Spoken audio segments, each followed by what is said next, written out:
After the protests and the Black Lives Vigil that drew some 5,000 people to Idaho's capital last month, what is next for Boise in the long term? Well, tonight the group Inclusive Idaho talked about that with Boise Mayor Lauren McLean, 3 City Boise members, Boise's new police chief, and deputy police chief as well. All of this in a town hall style meeting.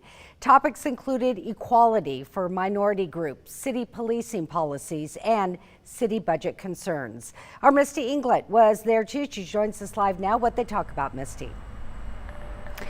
Well, organizers with Inclusive Idaho originally wanted tonight's town hall to be much larger, with a lot more community members there to be a part of the discussion. But because of the ongoing pandemic, they kept it to just a handful of city leaders and a few dozen minority community members, focusing tonight specifically on Black Idahoans.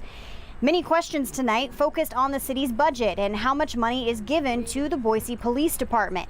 Next year's proposed budget has a $1 million increase for Boise Police, and many community members feel that money could be better allocated to other areas, such as addressing mental health crises and calls for service. The mayor and council members voiced support for the idea, saying it's something that they want to work on. It might be. But yeah, some of those resources are redirected.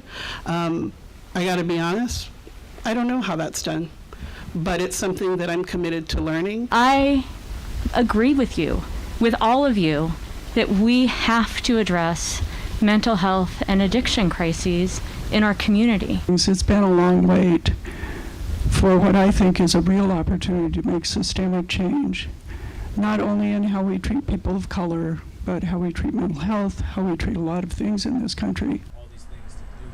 Organizers say while protests are important, these types of discussions are also necessary to invoke change. So the goal tonight was to encourage city leaders to start to take action.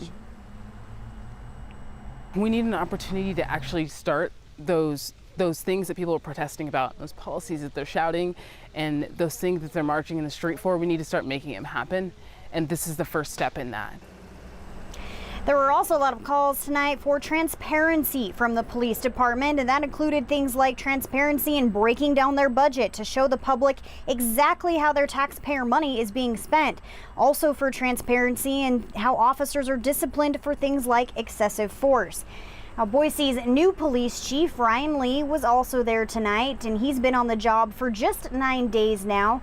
He did address several of those transparency and policy issues, specifically with the transparency, saying that it's something he's already looking at and something that he plans to address as he gets more settled into the job. Carolyn?